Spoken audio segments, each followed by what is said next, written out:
and that's why a 7-day GP service is also a very important part of what the Prime Minister is going to be talking about today. Well, we're still waiting to hear from David Cameron. We'll go to Birmingham as soon as he starts to speak. First, though, let's go to our Leeds studio because we can talk to Rob Webster, who's Chief Executive of the NHS Confederation, which is the membership body for organisations that commission and provide NHS services. Thank you very much for joining us.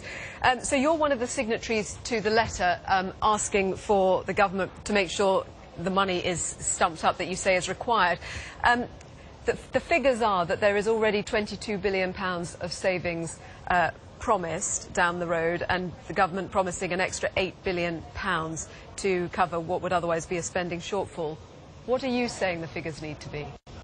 So I think what we're doing is taking the opportunity today, as Parliament returns, to reconfirm our commitment to changing the way that the NHS delivers care over the next 5 years. And what we're asking for in terms of David Cameron and the government is that they reconfirm their commitment to both the extra resources that are required and the political will that's required to drive change. But he says he's doing that. So what are you asking for today? Why have you written this letter? Well, it's pretty clear to us that as we go over the next 5 years, what we need is some certainty. And the kind of messages we've been getting through the election campaign, and now today, I hope, will be about what happens over the next 5 years, and we need to know what happens in each of the next 5 years. So as we plan to change and deliver services in new and better ways to better meet the needs of people in the 21st century, we need to work very closely with politicians, because we know that the NHS is a political issue. So I just want to be absolutely clear, though. Are you at odds with the Prime Minister, or as long as he sticks to what he has said is the plan, will you be happy? Are you happy with £22 billion of efficiency savings and an extra £8 billion a year in cash? Well, I think what we've heard from Jeremy Hunt and from the Prime Minister is that the £8 billion is a minimum, and what we're pledging is that we will work with the government to understand exactly how much is needed when. And unless we have some clarity over the next 5 years around that, we won't deliver the best care that we can. But you're not giving clarity, are you? I mean, you're not saying anything different from him right now. You're just saying, let's look at it. Well, that's kind of fair enough then going forward, isn't it, for everyone to say that? Well, we know that NHS demand grows by about 4% each year. And we know that we can reduce the costs to the NHS of that if we deliver care more efficiently.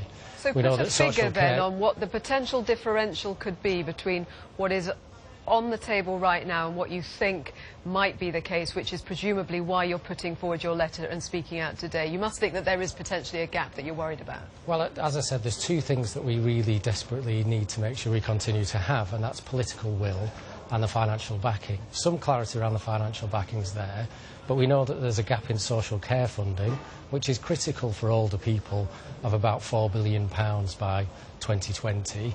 We need to understand how the government's going to address those sorts of issues, working with local government and the NHS, because when we join up care around the needs of people today, we have to look at social care funding and NHS funding together. So that £4 billion is over and above the £30 billion gap that we know that exists by 2020. And we also know that we need to make sure that we provide sufficient resource to make change happen. So just to be clear then, an extra £4 billion you're saying is needed in either cuts or extra cash? In terms of social care, we need to desperately understand how we're going to deal with those sorts of issues, because if social care fails, it's really bad for patients, it's bad for older people, and the NHS ends up picking up the pieces. But what we mustn't do is only talk about money, because we get sidetracked by this debate constantly on money. It's about how we're delivering care too, and how we deliver care has got to change. Some of the things the Prime Minister's talking today about 7-day services are about that, and I think what we need to continue to have is the political will to make that change happen. What we're saying at a local level is that chief executives, medical directors, clinical commissioners, GPs are standing by to make those changes happen, and they need the political will nationally and locally to do that.